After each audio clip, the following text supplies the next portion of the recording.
ഇപ്പോൾ പറഞ്ഞതുപോലെ പീപ്പിളിന്റെ ഒരു മെഗാ ഇമ്പാക്റ്റ് ആണ് ഇത്. മാധ്യമങ്ങൾക്ക് മുമ്പിൽ ആനുഷംഗികമായി ഒരു അനുഭവസ്ഥൻ നടത്തിയ, ആരെയും പേരെടുത്തു പറയാത്ത ഒരു സാധാരണ പരാമർശത്തിൽ നിന്ന് കൃത്യമായ ഇടപെടലിലൂടെ ആ മന്ത്രിയുടെ പേര് പറയിച്ചതും അതിൽ അടങ്ങിയ കോഴത്തുക പറയിച്ചതും പീപ്പിളാണ്. അതേ തുടർന്ന് ഒട്ടേറെ തുടർ വാർത്തകളിലൂടെ ഇക്കാര്യം കേരളത്തിലെ ഏറ്റവും പ്രധാനപ്പെട്ട രാഷ്ട്രീയ ചർച്ചാ വിഷയമാക്കി മാറ്റിയതും പീപ്പിൾ ടിവിയാണ്. പീപ്പിൾ ടി വി നടത്തിയ ഏറ്റവും മികച്ച മാധ്യമ ഇടപെടലിന്റെ പരിസമാപ്തിയാണ് ഇന്ന് KM മാണി എന്ന രാഷ്ട്രീയ അധികായന്റെ രാജിയിലൂടെ മുഴുവനായിരിക്കുന്നത്. ഇതേക്കുറിച്ച് ഈ നിമിഷങ്ങൾ അടയാളപ്പെടുത്തുന്നതിന് വേണ്ടി ഞങ്ങളുടെ ചീഫ് എഡിറ്റർ കൂടിയായ മാനേജിംഗ് ഡയറക്ടർ ജോൺ ബ്രിട്ടാസ് നമ്മളോടൊപ്പം ടെലിഫോൺ ലൈനിൽ ചേരുന്നു. ജോൺ ബ്രിട്ടാസ്, ഈ നിമിഷങ്ങൾ എങ്ങനെ അടയാളപ്പെടുത്തുന്നു? ചന്ദ്രശേഖർ, അഭിനന്ദനങ്ങൾ. ഒരുപക്ഷെ പീപ്പിളിന്റെ ഓരോ മാധ്യമ പ്രവർത്തകനും അഭിനന്ദനവും ആശംസയും അർഹിക്കുന്നു. പീപ്പിളിന്റെ എഡിറ്റർ എന്ന നിലയിൽ എനിക്ക് സംതൃപ്തിയും സന്തോഷവും തോന്നുന്ന മുഹൂർത്തമാണ്. നമ്മൾ ഏറ്റെടുത്തൊരു ദൗത്യം അതിന്റെ യുക്തിപരമായിട്ടുള്ള പരിസമാപ്തിയിൽ എത്തി എന്നുള്ളത് ചെറിയ കാര്യമല്ല. ഒരുപക്ഷെ കേരളത്തിന്റെ രാഷ്ട്രീയ വൃത്തങ്ങളെ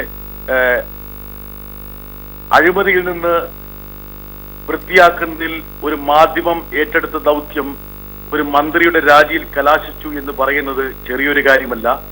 പ്രത്യേകിച്ച് ഇപ്പോൾ രാഷ്ട്രീയ നേതൃത്വങ്ങളും അതുപോലെ തന്നെ ഭരണകർത്താക്കളും വലിയ തൊലിക്കെട്ടി ആർജിക്കുന്ന ഈ സാഹചര്യത്തിൽ ഒരു മാധ്യമത്തിന്റെ വാർത്തയെ മുൻനിർത്തിയുള്ള വിവാദങ്ങളും കോളിളക്കങ്ങളും ഒരു മന്ത്രിയുടെ രാജിക്ക് വഴിവെച്ചു എന്ന് പറയുമ്പോൾ അത് രാജ്യത്തെ ഏറ്റവും പ്രധാനപ്പെട്ട വാർത്തയാകുന്ന ഒരു സാഹചര്യമാണ് സംജാതമായിരിക്കുന്നത്. ചന്ദ്രശേഖരൻ, എനിക്ക് പറയാനുള്ളൊരു കാര്യം, നമ്മൾ ഈ വാർത്ത ബ്രേക്ക് ചെയ്ത സമയത്ത് ഒരുപക്ഷെ ഈ വാർത്തയിൽ വലിയ കഴമ്പില്ല, കഥയില്ല എന്ന് പറഞ്ഞ് ആക്ഷേപിച്ചവർ നിരവധിയാണ്. അവർ കൂടി ഈ വാർത്തയെ ഒരുപക്ഷെ പിന്തുടരാൻ വേണ്ടിയിട്ട് തുടങ്ങി എന്നുള്ള കാര്യമാണ് നമ്മളെ സന്തോഷിപ്പിക്കുന്ന മറ്റൊരു കാര്യം. എനിക്ക് ഈ അവസ്ഥയിൽ പറയാനുള്ളൊരു മറ്റൊരു കാര്യമുണ്ട്. 25 കോടി രൂപയാണ് ബിജു രമേശും അദ്ദേഹത്തിന്റെ സംഘവും ഈ ബാർ സംഭവവുമായി മുൻനിർത്തി ശേഖരിച്ച് വിതരണം ചെയ്തു. അതിന്റെ 10% മാത്രമാണ് ശ്രീ KM മാണി കൈപ്പറ്റിയത്.